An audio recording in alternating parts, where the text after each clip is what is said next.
Ako to, nagwawalis sa kwarto. Tahimik lang kasi aakyat na si wife at si baby. Hindi ako nagrereklamo kasi alam kong pag malinis ang kwarto, mas mahimbing ang tulog ng mag-ina ko. Habang nagwawalis nga ako, naisip ko, dati, sarili ko lang iniisip ko. Ngayon, bawat alikabok may dahilan na kung bakit ko sila tinatanggal. Pag nakaakyat na si wife at si baby, akala ko tapos na yung trabaho ko. Pero hindi pa kasi bababa ulit ako. Sa baba naman ako, magwawalis at magmamap. Hindi kasi ako naglilinis kapag nandyan si baby para hindi niya masinghot yung mga alikabok na winawalis ko.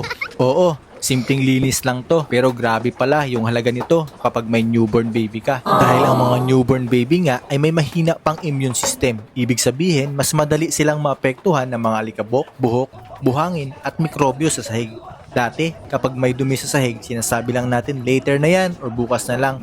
Pero kapag may baby na, hindi pwedeng ipagpaliban. Dahil kahit hindi pa sila gumagapang, explorer sila sa sarili nilang paraan. Yung lahat ng mahawakan nila, yung damit mo, yung daliri mo, isusubo nila. At dito ko nga rin na-realize na yung maliit na dumi sa sahig na dati hindi ko pinapansin, malaki pala ang epekto nito para kay baby. Isang hibla ng buhok, isang butil ng buhangin, isang piraso ng papel. Para sa atin, wala lang yon. Pero para kay baby, pwedeng maging ubo, sipon, at allergy.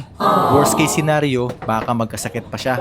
Kaya araw-araw, kahit pagod na, kahit puyat, kahit antok, walis pa rin. Tapos, map, hindi yung basta madaanan lang, kundi siguradong nalinis talaga. Kaya importante sa akin yung map na magaan at madaling i-drain at hindi kailangan paulit-ulit na balikan. Lalo na kapag galing kang trabaho, yung pagod ka na, tapos puyat ka pa. Kaya dapat yung isang punas mo pa lang ramdam mo agad na nalinis siya. Mas panatag kasi ako kapag alam kong malinis ang bahay. Sa mga nagtatanong kung ano yung gamit kong map, ilalagay ko na lang yung link sa baba. Simple lang pero malaking tulong lalo na kapag may baby sa bahay. At kung nakarelate ka nga sa videong to, huwag mo akong kalimutan na i-follow. Samahan nyo kami sa bagong journey namin bilang bagong magulang. Hindi perpekto pero lagi may pagmamahal. Thank you.